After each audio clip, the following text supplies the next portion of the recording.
Hello दोस्तों, welcome to all about commerce. आज हम पढ़ने वाले हैं अकाउंटेंसी का क्लास 11 के अकाउंटेंसी का chapter first, introduction to accounting, full notes and explanation के साथ। तो बिना किसी टाइम वेस्ट किए चलिए स्टार्ट करते हैं। चैप्टर को स्टार्ट करने से पहले हम देखते हैं कि कौन कौन से टॉपिक्स है जो हमें पढ़ने हैं। तो टॉपिक्स जो है, पहले हमें इसमें अकाउंटिंग के बारे में पढ़ना है। अकाउंटिंग के concept, meanings, sources of information, objectives, advantage, limitation, accounting के यूजर्स कौन कौन से हैं, क्वालिटेटिव कैरेक्टरिस्टिक्स और रोल ऑफ अकाउंटिंग। ओके, तो स्टार्ट करते हैं अकाउंटिंग से।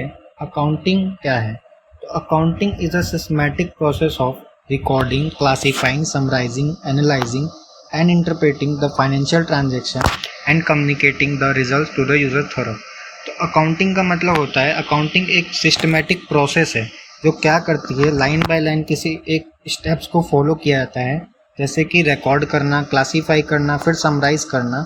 तो हम क्या करते हैं, इसमें फाइनेंशियल ट्रांजेक्शन्स को रिकॉर्ड करते हैं, क्लासीफाई करते हैं, समराइज करते हैं, एनालाइज करते हैं और इंटरप्रेट करते हैं, और लास्ट में जो भी रिजल्ट आता है उसको उसके यूजर्स के साथ शेयर करते हैं। अब यूजर्स कौन कौन से होते हैं अकाउंटिंग इंफॉर्मेशन के? तो ओनर्स होते हैं, क्रेडिटर्स होते हैं, बैंक होता है और फाइनेंशियल इंस्टीट्यूशंस होते हैं। ओके, और एम्प्लॉय भी होते हैं, किसी बिजनेस के जो एम्प्लॉय हैं वो भी उसके यूजर्स हैं, और गवर्नमेंट भी उसके यूजर्स होती है। ये इस डाटा को यूज़ करते हैं अपने नीड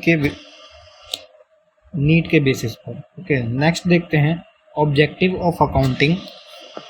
तो अकाउंटिंग के कुछ ऑब्जेक्टिव भी होते हैं, तो वो कौन कौन सा ऑब्जेक्टिव है? पहला है सिस्टमैटिक रिकॉर्डिंग ऑफ ट्रांजैक्शंस, यानी कि ट्रांजैक्शन को सिस्टमैटिकली रिकॉर्ड करना।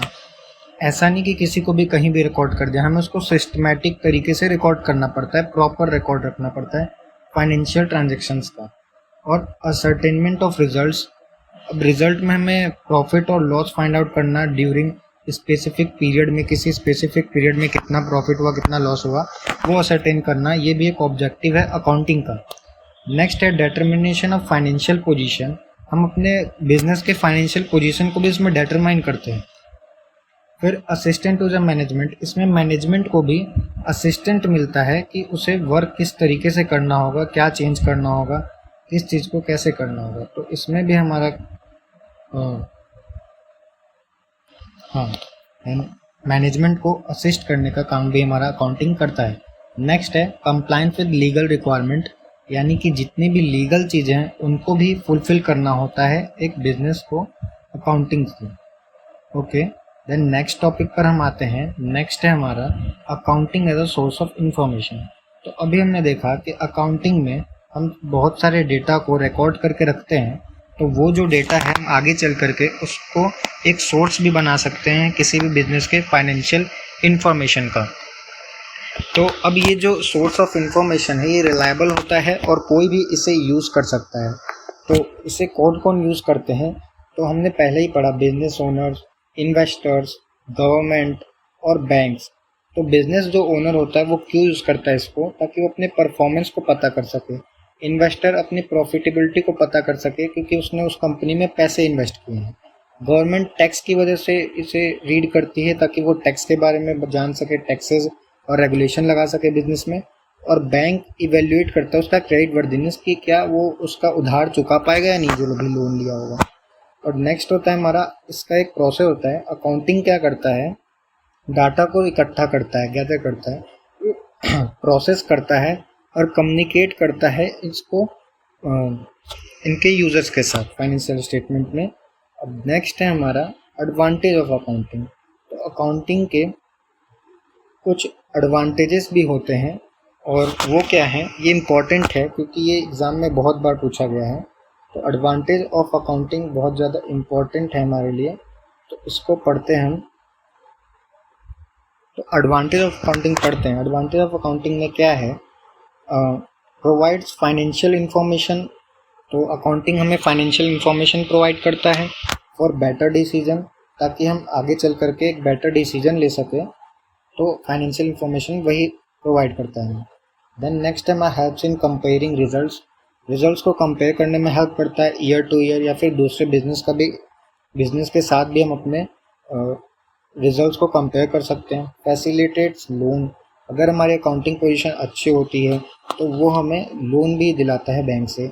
लीगल एविडेंस, और अकाउंटिंग एक लीगल एविडेंस के तौर पे भी हम कोर्ट में यूज़ कर सकते हैं। टैक्स असेसमेंट, टैक्स में हमें कैलकुलेट करने में हेल्प करता है अकाउंटिंग, तो ताकि हम आसानी से जितने भी टैक्स हमें फाइल करने हैं, फिल करने हैं, वो सब कैलकुलेट कर सकें। नेक्स्ट इम्पॉर्टेंट टॉपिक है जो कि एग्ज़ाम पॉइंट ऑफ व्यू से ये भी बहुत ज़्यादा इम्पॉर्टेंट है, वो है limitations of accounting. Limitations of accounting में लिमिटेशन ऑफ अकाउंटिंग में पहला पॉइंट है इग्नोर्स नॉन मॉनेटरी एस्पेक्ट, बहुत ही ज़्यादा इम्पोर्टेंट है।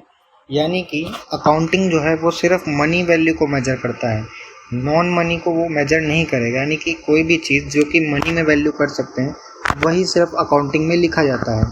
जैसे कि अगर कोई एम्प्लॉय बीमार पड़ गया और उसने काम नहीं किया एक दिन, तो वो अकाउंटिंग में रिकॉर्ड नहीं होगा। कस्टमर को कितना सेटिस्फेक्शन मिला वो भी अकाउंटिंग में रिकॉर्ड नहीं होगा। नेक्स्ट है हिस्टोरिकल इन नेचर, जो अकाउंटिंग है वो अपने हिस्ट्री पे बेस्ड है, यानी कि उसमें सिर्फ पास्ट डाटा रिकॉर्ड होता है, फ्यूचर को हम नहीं रिकॉर्ड कर सकते हैं। विंडो ड्रेसिंग पॉसिबल है, यानी कि डाटा को चेंज किया जा सकता है। बिजनेस खुद को ज़्यादा बढ़ा चढ़ा के दिखाने के लिए विंडो ड्रेसिंग करते हैं, यानी कि डाटा को मैनिपुलेट कर देते हैं, चेंज कर देते हैं। बेस्ड ऑन एस्टिमेट्स, ये जो अकाउंटिंग है इसमें हम बिल्कुल एक्यूरेट नंबर नहीं बताते हैं, इसमें एस्टिमेट्स लेते हैं कि इतना लॉस होगा, इतना प्रॉफिट होगा। ठीक है, इसमें एक एग्जांपल होता है डेप्रिसिएशन का और प्रोविज़न का, कितना आगे चल के लॉस होने वाला है वो हमें नहीं पता, उसका एस्टिमेट्स लेते हैं, उसके लिए प्रोविज़न बनाते हैं, जो कि आगे चैप्टर में पढ़ेंगे। नेक्स्ट है हमारा does not show real value of assets, तो कुछ हमें इसमें क्या होता है, तो does not show real value, तो अकाउंटिंग हमें कभी भी रियल वैल्यू शो नहीं करता है, अकाउंटिंग हमें सिर्फ एस्टिमेट देता है, वो रियल नहीं होती। ओके, नेक्स्ट है हमारा टाइप्स ऑफ अकाउंटिंग इन्फॉर्मेशन। तो अकाउंटिंग इन्फॉर्मेशन 3 टाइप की होती हैं। अकाउंटिंग इन्फॉर्मेशन कैसे कैसे ली जा सकती हैं, तो पहला उसका टाइप है फाइनेंशियल अकाउंटिंग। तो फाइनेंशियल अकाउंटिंग का मतलब क्या होता है कि फाइनेंशियल अकाउंटिंग में हम फाइनेंशियल ट्रांजेक्शन को रिकॉर्ड करते हैं और प्रिपेयर करते हैं एक financial statements. Okay, cost accounting क्या होती है, इसमें हम फोकस करते हैं कॉस्ट को कंट्रोल करने पे, रिडक्शन करने पे, कि हमारे बिजनेस में कितना कॉस्ट लग रहा है उसको रिड्यूस करना या और बढ़ाना, ये सब आता है कॉस्ट अकाउंटिंग में। थर्ड है मैनेजमेंट अकाउंटिंग, ये प्रोवाइड करता है इंटरनल के लिए, इंटरनली डाटा होता है, ये बेटर डिसीजन लेने के लिए मैनेजमेंट अकाउंटिंग होता है, कि हम पता कर सके कि हमें बिजनेस में कौन कौन से डिसीजन लेने हैं।